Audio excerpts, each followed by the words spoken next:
July 27, 2018 9:15 p.m. Last updated July 28, 2018 1:57 p.m. Predictably, the Trump-Putin summit and the presser after the meeting in Helsinki, Finland, sent American mainstream media, Democrats, and never-Trumpers in the Republican Party into a state of collective hysteria. Trump, engaged in treasonous behavior, Thomas Friedman of The New York Times charged.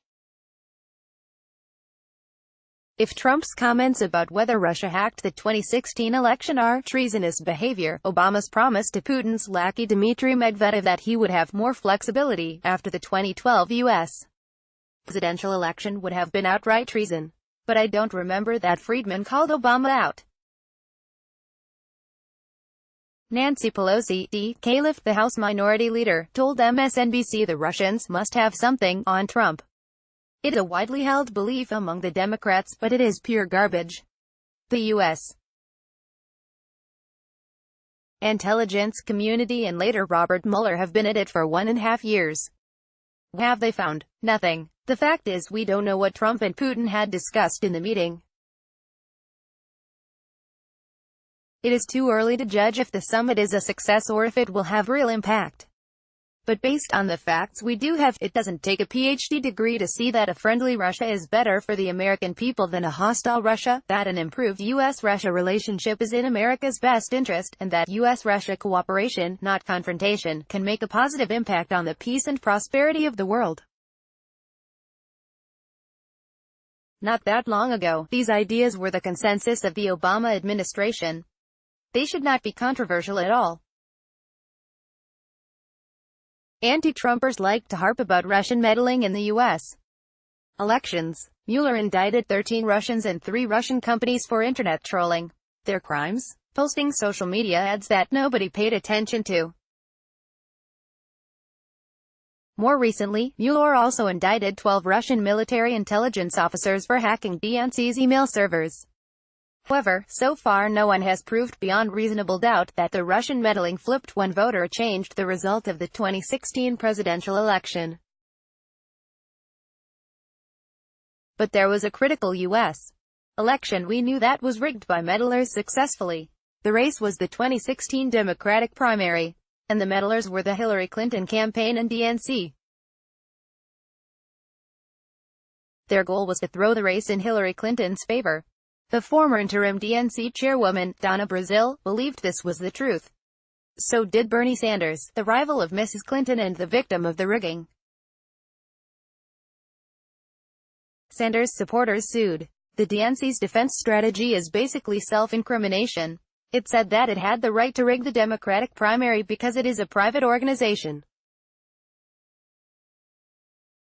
Comically, the federal judge agreed with the DNC, and the lawsuit was dismissed. There are tons of evidence that James Clapper, John Brennan, James Comey and their henchmen all tried to interfere with the 2016 election on Hillary Clinton's behalf. The Democrats have fought tooth and nail to impede the investigations. I have no problem with the Democrats' obsession with election meddling, but I do have a problem with their Russian meddling bad, our meddling good hypocrisy. Liberals claim the Helsinki summit was an easy win for Russia and Putin. But how? Last time I checked, Trump didn't loosen any sanction against Russia and Putin's friends. Trump didn't make any concession on policies that we know of. Trump didn't fly a plane load of U.S. dollar bills to Moscow to buy Putin's cooperation. He didn't order U.S. banks to deliberately violate sanctions so to help Russia recoup frozen assets, and then denied to Congress this happened. More importantly, Trump didn't sell his verbal exchange with Putin as a treaty to American people.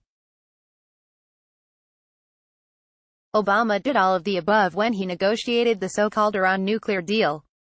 With the worthless deal, the United States essentially got nothing. Iran, on the other hand, regained over $100 billion in assets and faced no more international sanctions. The country's secret nuclear programs were not disturbed. No wonder the Iranians took to the streets and celebrated all night. It is a clear win for Iran.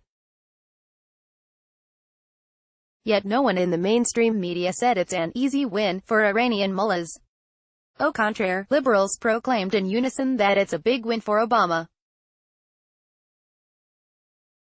Similarly, it was another win for Obama, according to the media, when he ended the Cuba embargo without getting any concession from the Castro regime. Cuba remains an oppressive country. Putin is an autocrat. He enriched himself through power and rewarded his cronies handsomely. His political opponents regularly end up dead.